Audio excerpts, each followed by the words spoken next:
Episode की शुरुआत होती है शिंजुकू पुलिस स्टेशन को दिखाते हुए, जहां ताजुबाकी अपने कुछ साथियों को कि क्रिमिनल्स ने कैसे कैसे गुनाह किए वो सब दिखा रहा होता है, जिनका नाम होता है रिडल, बार और पैंथम सॉलिटर। ये सभी के सभी इनके कस्टडी में होते हैं या फिर कोई मारा जा चुका होता है। ताजुबाकी इन सभी को बताता है कि ये सभी की सभी भयानक क्रिमिनल्स है। तो एक जन पूछता है कि अजीब सी नाम इसे कौन देता है। इसका साथी कहता है कि ताजुबाकी ने ये नाम रखे। ताजुबाकी कहता है क्या तुम चिट चैट करने में लगे हुए, वैसे भी इन क्रिमिनल्स को कोई से भी नाम दे दो, हमें कौन से इन्हें पब्लिक करना है। हम सब ऐसे केसेस को सॉल्व करते हैं जिनके ऊपर जनता कभी भी बिलीव नहीं करेगी। हमारा यही काम है, हमारा ना मटेरियल कंपेलिंग ग्रुप है। अब चलो इससे ज्यादा डेंजरस क्रिमिनल्स की बात करते हैं, फायर ब्रीदिंग बग्स और ग्रीम रिपर और लेमिंग्स, जो कि हमारे लिए सबसे ज्यादा मुश्किल खड़ी कर रहे हैं इस टाइम पर।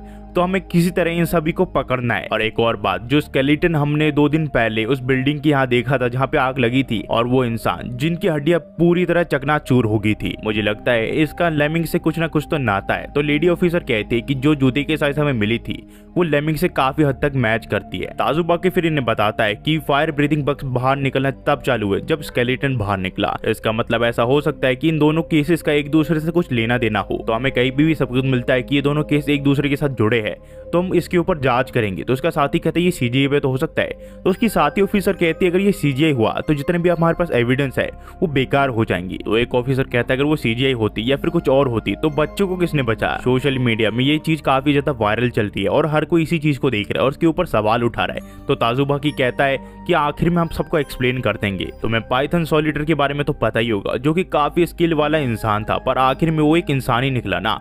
तो इसका मतलब जिस चीज से भी हमारा पलना पड़ा है इस बार, वो भी एक इंसान हो सकता है। अगर वो इंसान है तो चाहे वो जितना भाग ले, उसे हम किसी ना किसी तरह तो पकड़ ही लेंगे। फिर जो सीन है वो जाता है नेक्रोमेंसर के यहाँ पे, जहाँ वो पोल्का की आत्मा को ट्रांसफर कर रहा होता है एक शार्क के डॉल पर, और वो इस चीज में कामयाब हो जाता है। और ये ताकुमी को कहता है कि मैंने पोल्का की आत्मा तुम्हारे ड्रोन से निकाल दी और शार्क में डाल दिया। ताकुमी फिर अपने ड्रोन को पकड़ता है और उसे प्यार करने लग जाता है। वही नेक्रोमेंसर असली पोल्का को कहता है कि चिंता मत करो, तुम्हारा नाम और तुम्हारी ये बॉडी मैं कुछ समय के लिए बोरो कर रहा हूँ। जैसे ही मेरा काम खत्म हो जाएगा मैं तुम्हें ये बॉडी वापस लौटा दूंगा। और तुम्हें यहाँ पे मिसाकी आ जाती है और इस सॉफ्ट टॉय को गले लगाने लग जाती है और कहती है ये तो लाल भी होता है। वही ताकुमी सोच रहा होता है ये कैसा लड़का है, जिस लड़की ने इसे मारा उसी से ये शर्मा रहा है, कितना ज्यादा वियर्ड है ये। पोल्का फिर ताकुमी को कुछ बोलने की कोशिश कर रहा होता है, पर ताकुमी कहता है मुझे कुछ समझ नहीं आ रहा है ये क्या बोल रहा है। तो पोल्का कहता है अगर इसे बोलना है तो मुझे असली इंसान का वोकल कोड चाहिए होगा, या फिर मैं अपनी मैजिक का यूज करके इसके लिए एक अलग से वोकल कोड बना दूं, पर उसके लिए मेरा काफी ज्यादा माना लगेगा। लगता है पैसे से पहले मुझे अपनी माना को कैसे इकट्ठा करना है उसके बारे में सोचना पड़ेगा। इस दुनिया में माना और स्पिरिट की जो आबादी वो काफी ज्यादा कम है। नॉर्मली मैं घोस्ट की पावर यूज करके अपनी ताकत बढ़ा लेता हूँ, वो मेरी माना की तरह होती है। और किसी इंसान की आत्मा को अगर इस दुनिया में रखना है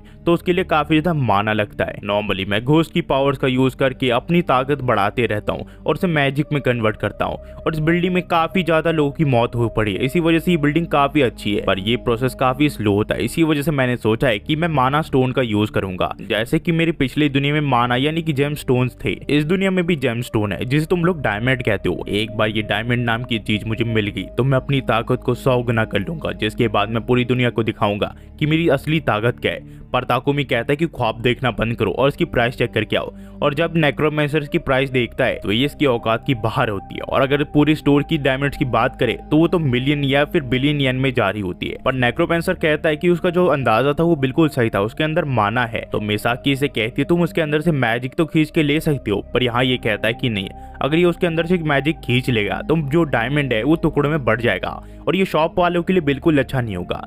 उतने में जो ताकुमी है वो ड्रोन से देखता है कि उसके सामने एरस खड़ा हुआ है और ये उसी की तरफ बढ़ रहे होते हैं। एरस के ड्रोन को देख लेता है और क्रीपी स्माइल देख के इसके ड्रोन के ऊपर हमला कर लेता है और पकड़ लेता है। वही हमें ताजुबाकी को दिखाया जाता है जो कि क्लैरिसा से मिलने के लिए आया होता है। ये कहता है कि मैंने तुम्हें काफी दिनों से नहीं देखा क्लैरिसा। क्लैरिसा से पूछते तुम यहाँ पे किस लिए आए हो। ये कहता है कि कुछ नहीं, दरअसल मुझे एक केस के बारे में तुमसे जानना था। जिस टाइम सागोसावा बिल्डिंग में आग लगी थी तुम्हारे लड़के काफी ज्यादा बिजी लग रहे थे और ऊपर से तुम्हारे एक लड़के का ड्रोन भी हमें मौके वारदात पे दिखा था। और कल हमें एक आदमी बहुत बुरी हालत में मिला जो कि तुम्हारे में से एक जैकी के लिए काम करता है जिसका नाम जीबा है।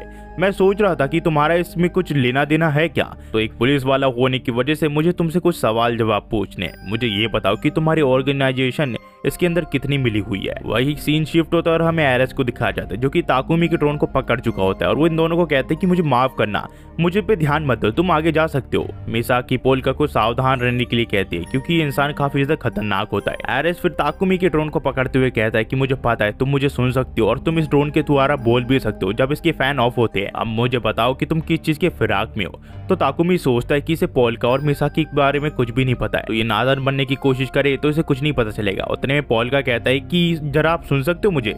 ये कहता है कि मैंने कहा ना मुझे इग्नोर करो, मुझ पे ध्यान देने की कोई जरूरत नहीं है। पोल्का कहता है वो मेरे दोस्त का ड्रोन है जो कि उसके लिए काफी ज्यादा कीमती है। एरिस कहता है क्या ताकुमी तुम्हारा दोस्त है? तुम उस जैसे इंसान के दोस्त क्यों हो? तुम तो एक हाई स्कूलर लग रहे हो। तुम्हें इन जैसे घटिया लोगों के साथ नहीं घूमना चाहिए वरना ये तुम्हें बिगाड़ देंगे और आगे जाके तुम्हारा भविष्य भी खराब हो सकता है। तो अभी मैं कह रहा हूँ उससे अपनी दोस्ती तोड़ के एक अच्छी जिंदगी जियो। भाई जैसे पोल्का की बॉडी को हाथ लगाता है वो काफी ज्यादा ठंडी होती है। पोल्का कहता है कि गार्बेज, कम, इम्प्योर, मुझे इन्हीं चीजों से काफी ज्यादा नफरत है। सोसाइटी हमेशा डिसाइड करती है कि हमारे ऊपर कैसा लेबल लगाया जाता है, पर मुझे किसी दोस्त बनाना है और किसी नहीं, ये मेरे ऊपर है। मुझे किसी की सलाह लेने की कोई जरूरत नहीं है। एरिस समझ जाता है कि ये कोई आम लड़का नहीं है। जिसके बाद एरिस पूछता है कि अगर बुरा ना मानो तो मुझे अपने बारे में कुछ बताना चाहोगे?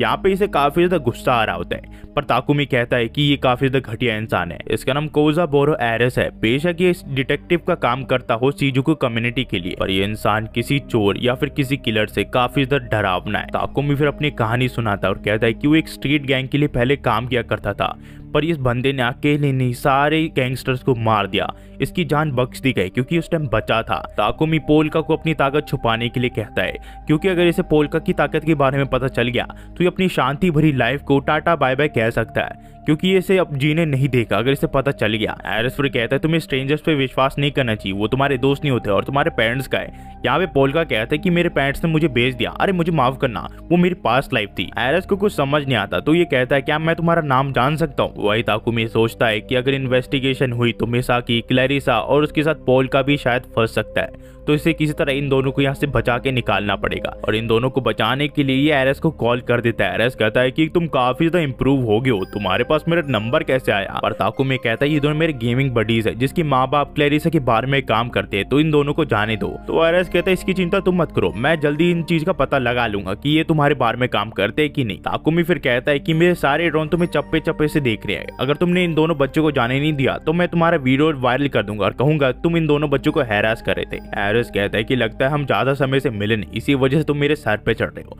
और चाहे जो तुम कर लो तुम मेरा कुछ नहीं बिगाड़ सकते। एरिस फिर पोल्का और मिसाकी को कहता है तुम्हें पता है ताकुमी कुरेया असलियत में किस टाइप का इंसान है?